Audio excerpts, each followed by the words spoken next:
안녕하세요, 여러분. 오늘은 많은 분들이 궁금해하시는 주제를 준비했습니다.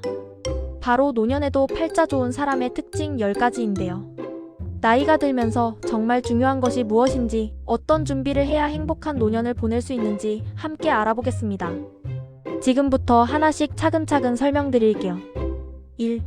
자기 집이 있어 월세 걱정 안 하는 사람. 첫 번째, 자기 집이 있어 월세 걱정을 안 하는 사람입니다. 나이가 들면 수입이 줄어들기 마련인데요. 이때 매달 나가는 월세는 정말 큰 부담이 됩니다. 연금이 100만 원 나와도 월세로 50만 원이 나간다면 실제로 쓸 수 있는 돈은 절반밖에 안 되는 거죠. 자기 집이 있다는 건 단순히 주거 공간만 확보한 게 아닙니다. 정신적 안정감과 경제적 여유를 동시에 얻는 것이죠.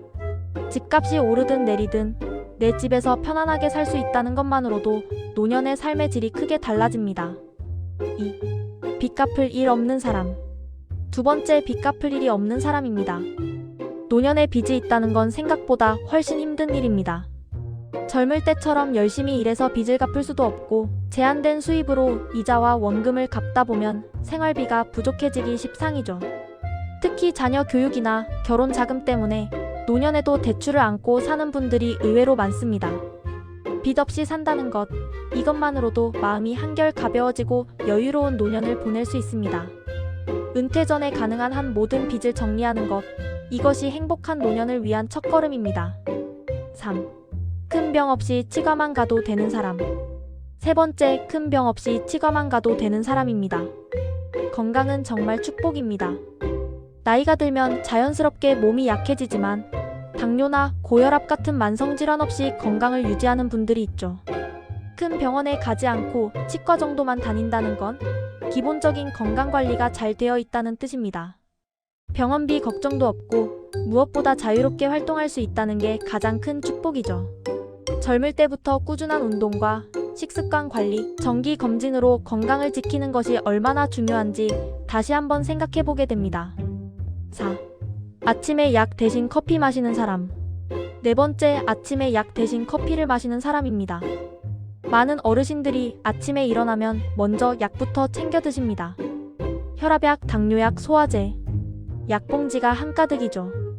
하지만 약 대신 여유롭게 커피 한 잔을 마실 수 있다는 건 건강하다는 증거입니다. 약에 의존하지 않고 자연스럽게 하루를 시작할 수 있다는 것, 이것이야말로 진짜 행복이 아닐까요? 물론 나이가 들면 어느 정도 약이 필요할 수 있지만 최소한의 약만으로도 건강을 유지할 수 있다면 그것만으로도 감사한 일입니다. 5. 자식이 연락 잘 해주는 사람. 다섯 번째, 자식이 연락을 잘 해주는 사람입니다. 자식과의 관계는 노년의 행복에 정말 큰 영향을 미칩니다. 돈이 많아도 건강해도 자식과 관계가 소원하면 외롭고 쓸쓸한 노년을 보내기 쉽습니다. 자주 전화하고 가끔 찾아와주고 안부를 묻는 자식이 있다는 건 정말 큰 복입니다. 이런 관계는 하루아침에 만들어지는 게 아니죠. 자식이 어릴 때부터 사랑으로 키우고 좋은 관계를 유지해온 결과입니다. 노년에 자식과 좋은 관계를 유지하는 것, 이것이야말로 돈으로 살 수 없는 가장 큰 행복입니다. 6. 병원 가면 바로 진료받을 수 있는 사람. 여섯 번째, 병원에 가면 바로 진료를 받을 수 있는 사람입니다. 이건 건강보험이 잘 되어 있고 의료 접근성이 좋다는 의미입니다. 우리나라는 다행히 의료 시스템이 잘 되어 있지만 그래도 실손보험이나 추가보험이 있으면 더 좋겠죠. 큰 병에 걸렸을 때 치료비 걱정 없이 바로 병원에 갈 수 있다는 것, 이것만큼 든든한 게 없습니다. 예약 없이도 동네 병원에서 편하게 진료받을 수 있는 환경에 사는 것도 큰 복이고요. 건강보험과 의료 시스템에 대한 감사함을 느끼는 순간입니다. 7. 운전 안 해도 갈 수 있는 교통편이 있는 사람. 일곱 번째, 운전을 안 해도 갈 수 있는 교통편이 있는 사람입니다. 나이가 들면 운전이 점점 부담스러워집니다. 시력도 나빠지고 반응 속도도 느려지죠. 그런데 대중교통이 잘 되어 있지 않은 곳에 살면 어디 가기가 정말 힘듭니다. 버스나 지하철이 잘 되어 있는 곳에 사는 것, 아니면 가까운 곳에 마트와 병원이 있는 것, 이런 환경이 노년에는 정말 중요합니다. 걸어서도 갈 수 있고 대중교통으로도 쉽게 이동할 수 있다면 노년의 삶이 훨씬 편해집니다. 주거 환경을 선택할 때 교통 편의성을 꼭 고려해야 하는 이유입니다. 8. 매달 고정 수입이 나오는 사람. 여덟 번째, 매달 고정 수입이 나오는 사람입니다.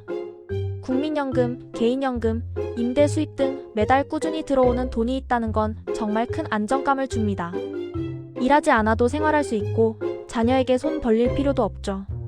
일시불로 목돈을 가지고 있는 것보다 매달 적은 금액이라도 꾸준히 들어오는 것이 노년에는 훨씬 안정적입니다. 돈을 아껴 쓰면서 불안해하는 것보다 매달 정해진 금액으로 계획적으로 쓸 수 있으니까요. 은퇴 준비할 때 연금과 고정 수입을 만드는 것 정말 중요합니다. 9. 혼자 살아도 밥 잘 챙겨 먹는 사람. 아홉 번째, 혼자 살아도 밥을 잘 챙겨 먹는 사람입니다. 배우자가 먼저 세상을 떠나거나 혼자 사는 어르신들이 많습니다. 이때 중요한 게 바로 스스로 밥을 챙겨 먹는 능력이에요. 간단하게라도 요리할 수 있고 제때 식사를 챙기는 것, 이것이 건강 유지의 기본입니다. 귀찮다고 대충 먹거나 끼니를 거르면 건강이 금방 나빠지거든요. 혼자서도 장을 보고 밥을 하고 식사를 챙기는 능력, 이것도 노년을 잘 보내기 위한 중요한 생활 능력입니다. 10. 내일 할 일이 있는 사람. 마지막 10번째, 내일 할 일이 있는 사람입니다. 이게 가장 중요한 부분일 수도 있습니다. 노년에 가장 무서운 건 무료함과 무기력함이거든요. 할 일이 없어 하루하루가 지루하고 삶의 의미를 찾지 못하는 분들이 많습니다.